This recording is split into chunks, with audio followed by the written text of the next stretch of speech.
જંબુસરમાં ખાતરની અછત વચ્ચે નકલી ટોકન કૂપન મામલે બે સામે ફરિયાદ નોંધાતા અઢી દિવસના રિમાન્ડ પર રહ્યા છે। ભરૂચ જિલ્લાના જંબુસર તાલુકામાં રાસાયણિક ખાતરની તંગી વચ્ચે મંડળીઓમાં હવે બોગસ ટોકન કૂપનથી ખાતર મેળવવાનું કૌભાંડ સામે આવ્યું છે।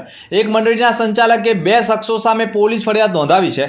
તેમની પાસેથી 15 બોગસ કૂપન મળી આવતા ખાતરના કાળા બજારની આશંકા સેવાઈ રહી છે। જંબુસર પોલીસે બંનેની અટકાયત કરી છે। કૂપન ક્યાંથી લાવ્યા તે અંગે તપાસ ચાલી રહી છે અને આ કૂપનના આધારે મળતું ખાતર શું કરવામાં આવતું હતું તે સહિતની વિગતો પોલીસ મેળવી રહી છે। જંબુસરમાં ખાતર વિતરણ દરમિયાન કથિત નકલી કૂપનનો ઉપયોગ કરીને ખાતર મેળવવાના પ્રયાસનો મામલો સામે આવ્યો છે। આ અંગે Jambusar taluka cooperative purchase and sale union limited સાથે જોડાયેલા ફરિયાદીએ બે શખ્સો સામે જંબુસર પોલીસ મથકે ફરિયાદ નોંધાવી છે। ફરિયાદના આધારે પોલીસે ગુનો નોંધ્યો છે અને પોલીસ ફરિયાદ મુજબ 17 ઓગસ્ટના રોજ જંબુસરના ખાતરનું વિતરણ ચાલી રહ્યું હતું। આ દરમિયાન એક વ્યક્તિએ ખાતર લેવા માટે આવ્યો હતો। તેની પાસે સંસ્થાના કૂપન જેવા દેખાતા ટોકન નંબરવાળા કૂપન હોવાનું કર્મચારીઓના ધ્યાનમાં આવ્યું હતું।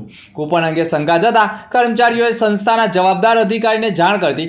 ત્યારબાદ તપાસ દરમિયાન કુલ 15 કૂપન મળી આવી હોવાનું સામે આવ્યું છે અને 15 કૂપનો નકલી બોગસ હોવાનું સામે આવતા આખરે પોલીસમાં ગુનો દાખલ થઈ ગયો છે।